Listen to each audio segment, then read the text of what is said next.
Golden Century became what it was. It was 100% to them. It was blood, sweat, and tears, and time, and years of being there and making sure everything was done properly and done with a very big heart. This is the Deep in the Weeds podcast. I'm Anthony Huckstep. Legend is a term easily bandied around Australia. It's become part of the local tongue. But when it comes to restaurants and families of influence in food, few could handle the moniker better than the Wongs of Golden Century fame.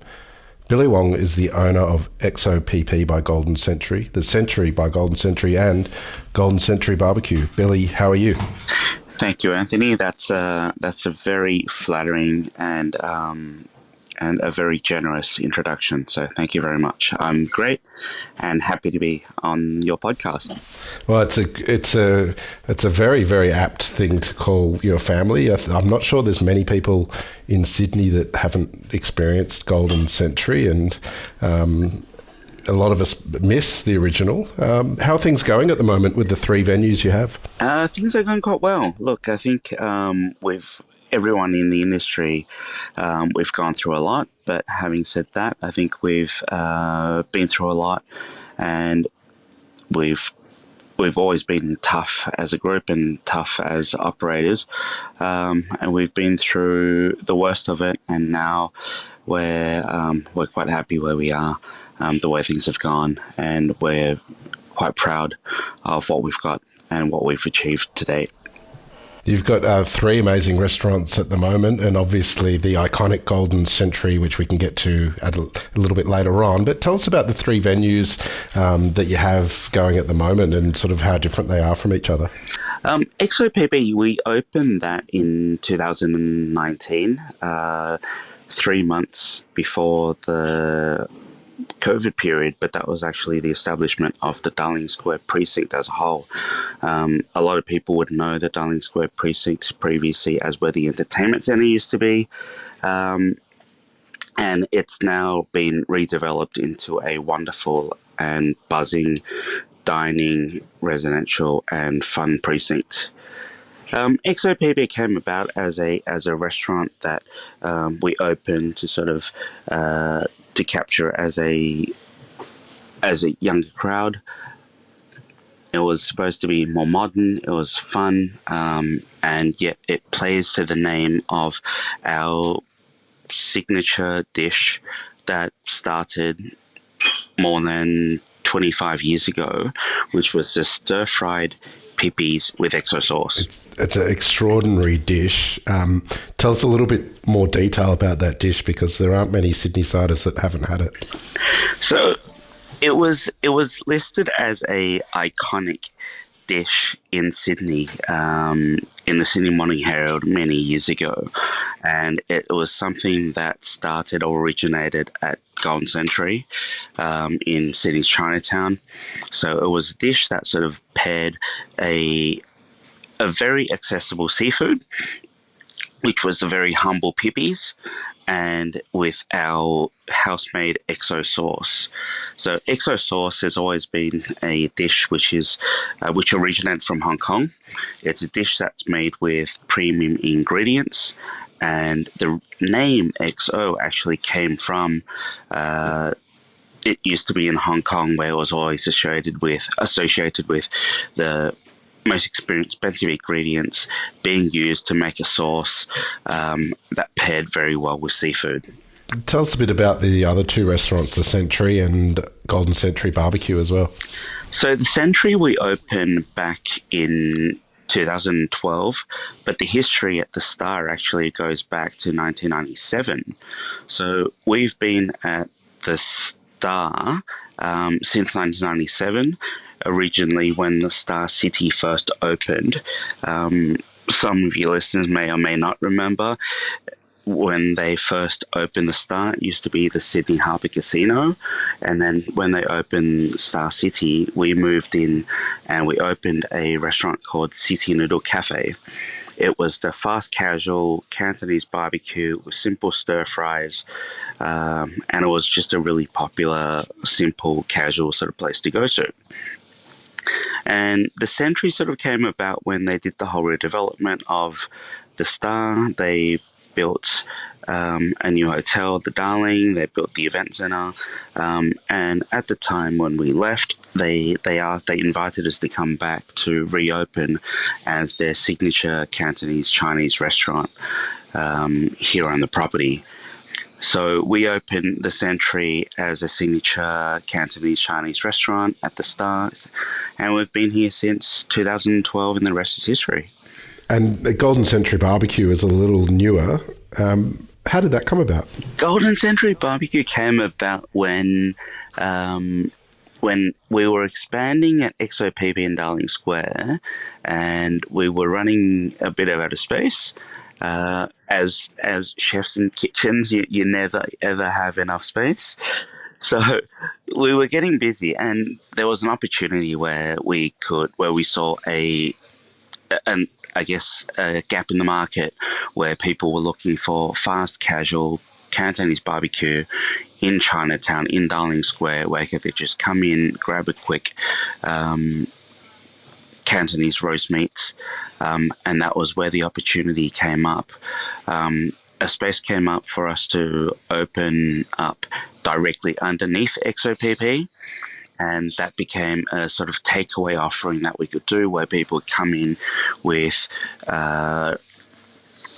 to pick up some roast duck, barbecue pork, roast pork, some soy chicken, and for those who don't know, the Cantonese roast meats is a bit like your local chicken shop. If you sort of grew up in Hong Kong, so people would always stop by the local roast meats, pick up something, and then have an extra dish or an extra main course to have at home for dinner. It was always the fast meal that you could have for lunch. It was always that quick meal. So you pair it with rice, pair it with noodles, you could have it with soup. And what we've done as well, we've also just added some side dishes of dumplings. So that in itself was a gap that we thought was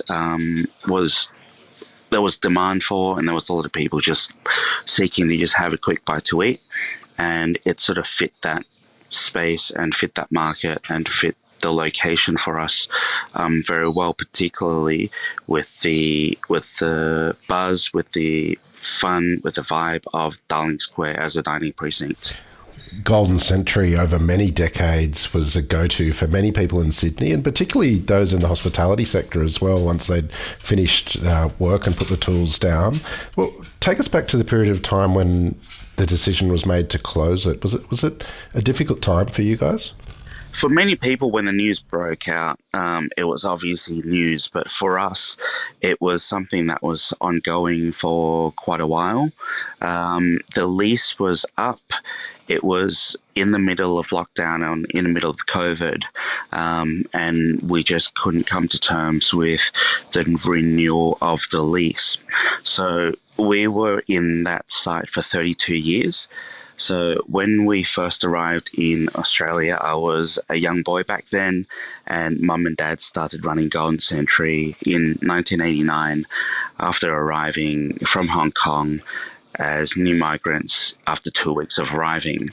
So they settled us into school, settled us at home, and then they started running a restaurant in a new country, new language, and that was the sacrifices that they made for us. So that was how it started. But I guess if you sort of fast forward 32 years, was it a difficult decision? Absolutely.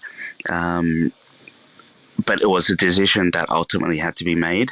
It wasn't a time for us to continue to stay at that venue, at that site.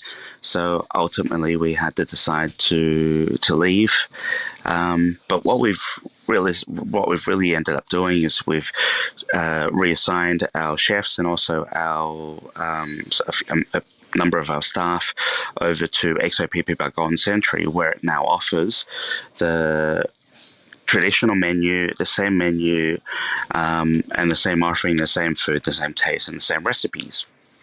And you can now have that at XOPP by Golden Century and also the Century at the Star. Take us back to when you were young. Do you have some stories of what it was like growing up with your parents building, what became this iconic establishment? What was it like, as a kid growing up in that family with the restaurant? Growing up in I guess it was like in any other migrant family. I think the parents were always at work. We were always sort of so parents would always be working hard. They'll work 15 hours a day every day. And I've told this story before, but Dad used to go to work in the morning, so lunch shift, sleep in the car, and then wake up and then do the night shifts and finish up at 4 o'clock. So it's one of those things where if you sort of put us as our generation now to sort of do the sacrifices that they've done, it's hard to imagine what was going through their mind and what was going through their head. But that was what they did. It was a matter of being a new country, possibly as a matter of survival.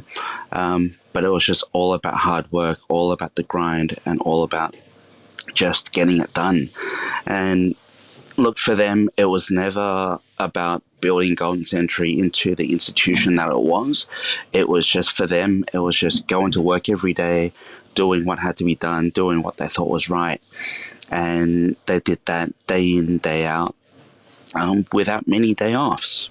Do you have any stories of when you started to work in the business as a young man?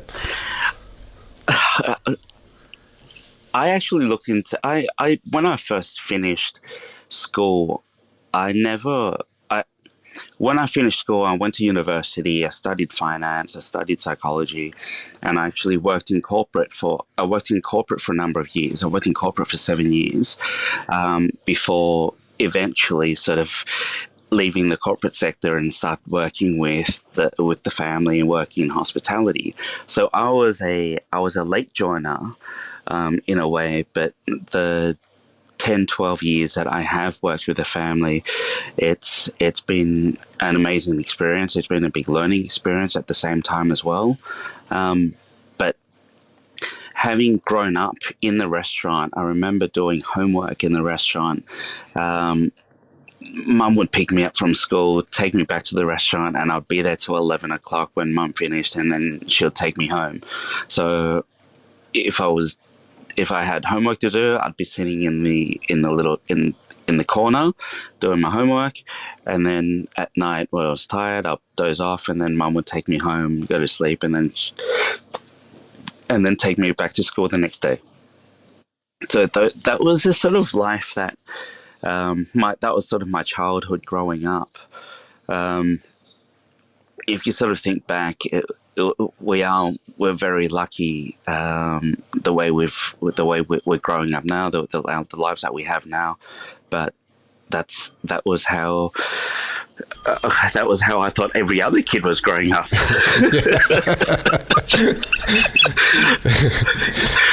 Tell us about the growth of Golden Century, because they never set out for it to be, decades, of influence, and such a huge beast that it became. It was an enormous restaurant. Are there some really sort of pivotal moments and stages of its development that you can share with us? I think there were different stages of Golden Century sort of growing and sort of becoming, and sort of what it grew into, what it became. I remember when we first arrived, or when we first started, it was a restaurant that was just a little bit, it was on the same block, just a bit further down the street. It started as a 150-seat little Chinese restaurant that was open late at the time, and it catered to the local Chinese clientele or customers. And then after a year in 1990, we then moved to the location where people knew of. And at the beginning, it was just the first floor. So it was just the first floor. It was slightly bigger. It was a new restaurant, and then people started going, became popular, and what happened was we then opened the second floor, but only half of it. And then after a while, we opened the second floor, and then it was became the whole floor, and so it operated as 2-floor restaurants for probably about 20 years. And then in 2019, what happened was there was we had an extra floor above um, that was then expanded to become 3 floors of Golden Century, seating 600 people. Give us a sense of scale. How many people a week would come through that restaurant? Oh, look, thinking back, I don't. Honestly, I don't actually have the numbers of how many people went through the restaurant, but the the hours would be 12 from lunchtime, noon, 12 noon. It would open 12 noon, and it'll go all the way till 4 o'clock. And there was no breaks in between. There were shifts. There were just people taking over shifts, crossing over. It went from 12 to 4, non-stop, every day, 365 days a year. What do you think made it a special restaurant? I think it was the authenticity of Golden Century. It was the restaurants. It was a relatability of the restaurant where people could go in and have a wonderful meal for whatever occasion. So I always thought the best part of walking into Golden Century was having people who would be sitting there celebrating a graduation or a birthday, and then you also had families that would just be having dinner there 3-4 times a week. You had tables that were ordering lobsters, king crab, a biggest feast, next to tables that were having stir fried noodles and a congee, and everyone felt comfortable. You had people from all sorts of backgrounds. You had taxi drivers throughout the day, and you had people who were doing business in suits, sitting at a table right next to you, doing deals. And that was the kind of restaurant Golden Century was. It was a real go-to as well for the chefs of Sydney, and even Anthony Bourdain filmed in there as well. Why do you think that was? Why do you think chefs were so drawn to Golden Century? I think again it was just the consistency, and the food for the chefs was always the draw card. Um, all the chefs knew that when they walked into Golden Century, they were always going to get the best quality ingredients, cooked by the best chefs, and they were going to have a great meal. I think that in itself is probably the first thing. But in sort of thinking back, what people knew Golden Century for was going in there and being able to have a meal that they could just really just relax. And as I said, anyone could walk in there and still feel comfortable. They felt like it was their second home. They didn't have to think about what was happening around them, and they could just really enjoy themselves. And anyone could just walk in and just do that. You mentioned the importance of the Pippies and XO sauce, which is a classic, amazing contribution to food in Australia. But for yourself, is there a couple of dishes that you remember fondly or love from the Golden Century era? The Golden Century was always known for its live seafood, and it always will be, and it still is now, even at XOPP and even at the Century. So the go-to for myself was always the salt and pepper lobster. I know salt and pepper squid was always a dish that was always hugely popular. For me, the comfort dish is always a steamed whole live fish. And for special occasions, it's a bit more extravagant as delicacy, and it's an abalone that's thinly sliced, and it's done steamboat style. So for me, these dishes were the dishes that I would always ask for if we were celebrating a birthday, people always used to think it's like, oh, you're at Golden Century, you must have like lobsters and crab every day. It wasn't like that. So we most of the time we were having stir fried noodles and stir fried beef, but on the occasion when we had special celebrations, yes, absolutely. So mum and dad would say, "What would you like to have today? Let's celebrate." And my go-to was always the salt and pepper lobster.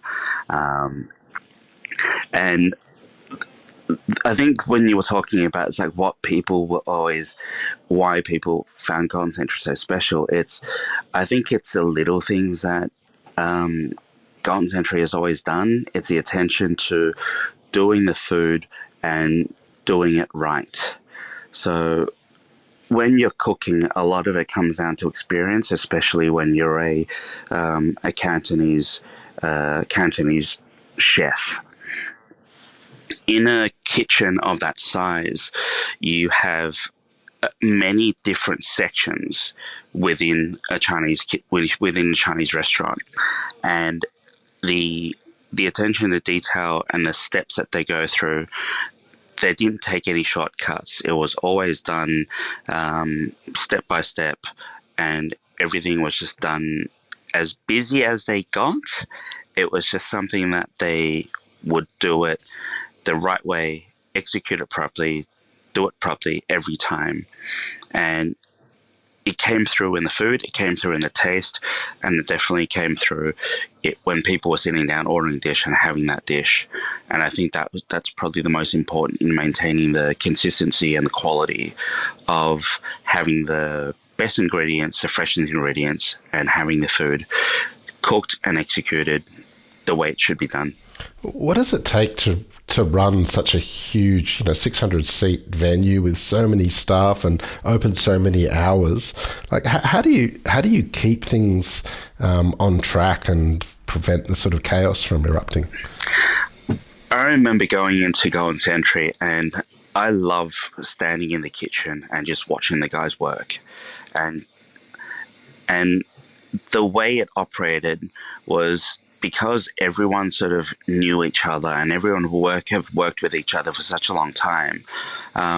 There was it was like a choreography of people knowing what they're doing, and it could be a silent operation if you sort of look at the way they worked. They would just look at each other, they would see what's in front of them, and they knew exactly what had to be done. And I thought that was the beauty of standing in a kitchen like that.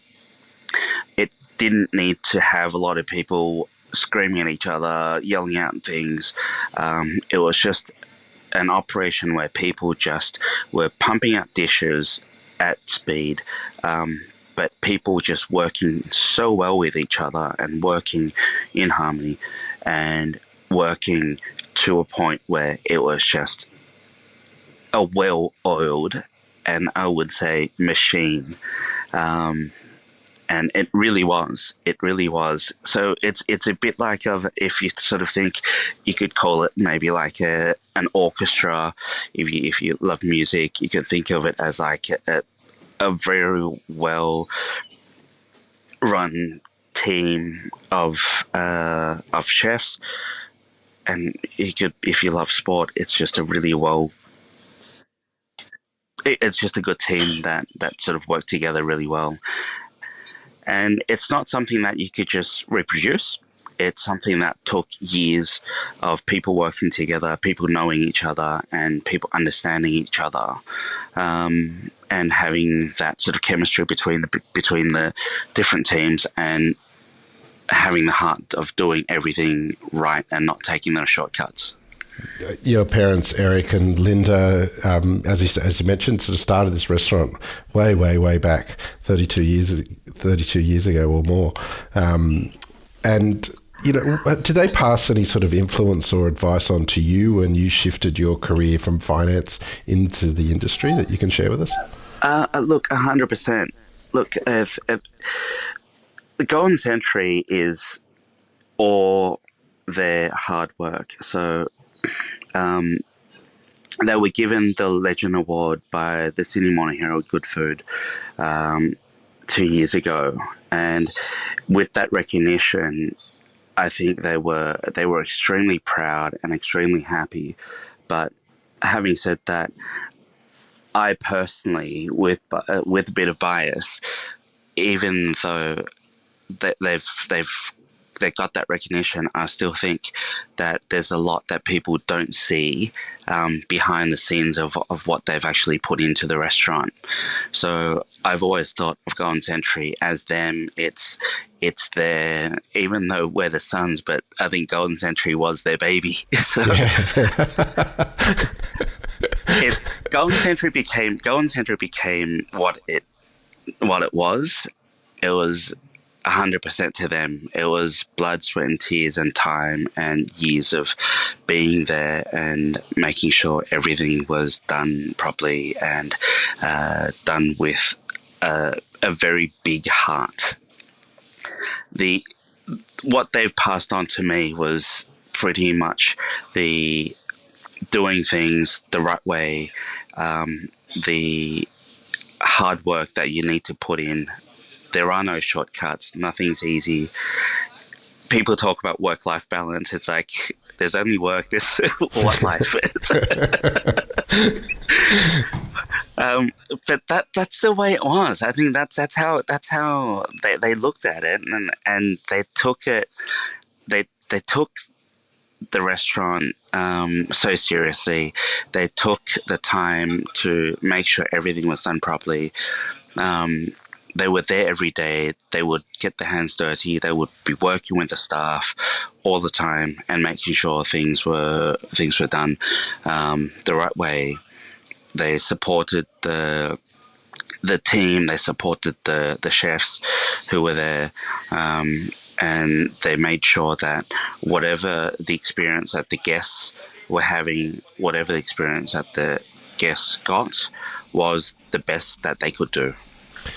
There was people from all over the world came to Golden Century to enjoy the hospitality there, and famous people as well. And do you have any stories that you can share of like a big event or people coming from abroad to the restaurant? I would say one of the highlights for myself, and also, and I know Mum and Dad had an amazing time, and it's something that they're still talking about today, was a good food event that we did as part of Good Food Month. It was an event that we did, and it was called Midnight Feast. It was a feast that we sort of conjured up, where we would start at midnight. We invited the chefs of Sydney, which included, it was Tetsuya, Neil Perry, we had Peter Gilmore, and then at the time we also had Dan Hong, Morgan McGlone, Mitch Orr, and as an honorary chef, guest chef, we also asked David Chang of Momofuku. So the way the event went was each of the chefs picked a dish that they loved and that they had a story to tell, and we all sort of put those dishes together and created a banquet out of that.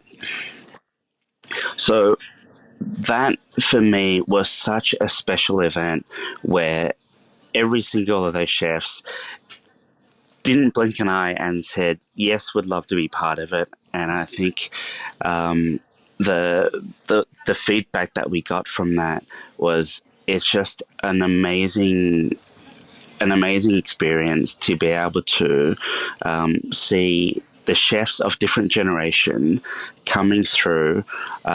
Their influence on the Sydney dining scene will be legendary, and their legacy would be for many years to come. So you have your godfathers of dining, of Sydney dining, and the chefs that come through. Many of them would have worked with your Tetsuyas, with your Neil Perrys, and these generations are coming through. They're the face of Sydney. That's bringing through the next generation of chefs. And many of these chefs have been dining at Golden Century for many years. They've been massive, big supporters of Golden Century. Every time they have guests, or every time they have chefs that would come to Australia, they would be having those late nights. Every time they win an award, they would have their late night celebrations with their team. And that for us is an amazing honor. Um, and for us to be able to host an event like that, where they would come in, share their stories, and have fun and have a great night with all these fellow chefs and people from the industry, that would have been one of the highlights of something that I would be telling my kids. Extraordinary. These days, you're running 3 restaurants. How has the move into the family business over the years changed you? It's changed me a lot. So when I finished studies, I studied finance and studied psychology, but I ended up working in corporate and finance. And I worked in corporate and then sort of making that switch and working in a family business. Obviously, the dynamics change. Working in a hospitality setting also changes at the same time. Your work hours also change. But I was no longer working in a corporate environment. I was working in my own business. Accountability then all of a sudden became something that you are ultimately responsible for, not just the business itself, but you were also responsible for the 250 staff that was working in the business. Many of them would have watched me grow up. A lot of chefs, a lot of managers have been working with us for 20 years. And so working with them at the time was a massive learning experience for myself, and also having the guidance and also the support of the people that I was working with was something which I am extremely grateful for. They supported me when I first joined the business, and it was something which I had to learn a lot at the beginning, and I still do. I still learn a lot from them. Golden Century is obviously still existed in the 3 different forms that you have with the offerings. Do you foresee, or have you had conversations about reviving the original Golden Century? We have had opportunities, and we have had, I guess, people coming up to us and presenting us with new venues, new locations to revive the the original Golden Century. So for us, the venues that we have are a reflection, are the continuation of the legacy of the Golden Century brand. The dishes, the menu, the taste, the recipes, the seafood, that's all still there. So if you wanted to have the Golden Century dishes, you could still experience it at any of our venues. Looking forward, look, we've explored different opportunities. We haven't found the right one yet, but it's a work in progress, and there's definitely opportunities to grow. And look, we just wanted to make sure, and we want to bring the dining experience to a wider audience, to more people to be able to see or enjoy what Golden Century is all about. And I think that there are opportunities in the future that we will be able to do that, to be able to showcase why people can relate to Golden Century, why people can have this affinity with Golden Century, and that's the future of what we will do. What's it feel like for you, having come from a family that's impacted on so many people in such a beautiful way with a restaurant of such status and importance? How does it feel for you? Mum and Dad have always been very. Mum and Dad have always been very humble with what they've achieved. Um, I I feel like they. Oh, sorry, I'll start again. Mum and Dad have always been very humble with what they've achieved. I think they've always kept us as a family as a very grounded family. They try to make sure that whatever you achieve, you just do it for the right reasons. You put in the hard work. You you make sure that whoever comes in, it doesn't matter if they're a prime minister, it doesn't matter if they're a tycoon, it doesn't matter if they're a billionaire or head of state, compared to someone that's come in who's a regular, compared to someone who's trying Golden Century the first time. These are the people that are coming into the restaurant to support you, and you have to remember that whatever you do, you have to give it 100%. And I think that's something that I try to do as best I can, and it's something that will continue to drive the culture, the legacy of what Golden Century is all about, to make sure that whoever comes in, they still get the best produce, they still get the best dishes, it's still cooked the same way.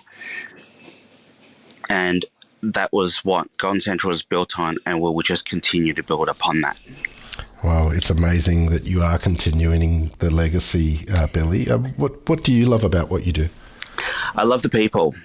It's the opportunity to meet the people that I get to meet. If I worked in any other industry, if I worked in even any other restaurant, I wouldn't have had the opportunity to meet people from all walks of life, from anywhere around the world. And you get to meet so many kinds of people doing different things from different backgrounds. And a lot of these regular customers, a lot of these people, they've become friends, and they become some of my closest friends through the restaurant. And that's the sort of the satisfaction that you sort of get from that. And at the same time, they're coming in, and when you see their faces light up when they're having that dish, and they're remembering that same memory that I had this last week, 10 years ago, and it's the same flavor, same taste, and that smile, the eyes light up, and you go, yep, I love it. This is so good. Oh my God. That's the best part of running a restaurant. Just people enjoying themselves and seeing people having a great meal and just being able to enjoy it. Well, Billy, it's an absolute honour to have you on Deep in the Weeds today, to hear just a part of your family's amazing story. Please keep in touch, and we'll catch up again soon. Anthony, it's an honour to be invited to speak on your podcast. It's been fun, and thank you very much for having me. This is the Deep in the Weeds podcast. I'm Anthony Huckstep. Stay tuned as we take a deep dive into the lives of the incredible people who ply their trade in the food and hospitality sector. Special thanks to executive producer Rob Locke for making this all happen. Follow us on Instagram at Deep in the Weeds Podcast, or email us at podcast@deepintheweeds.com.au. Stay safe and be well.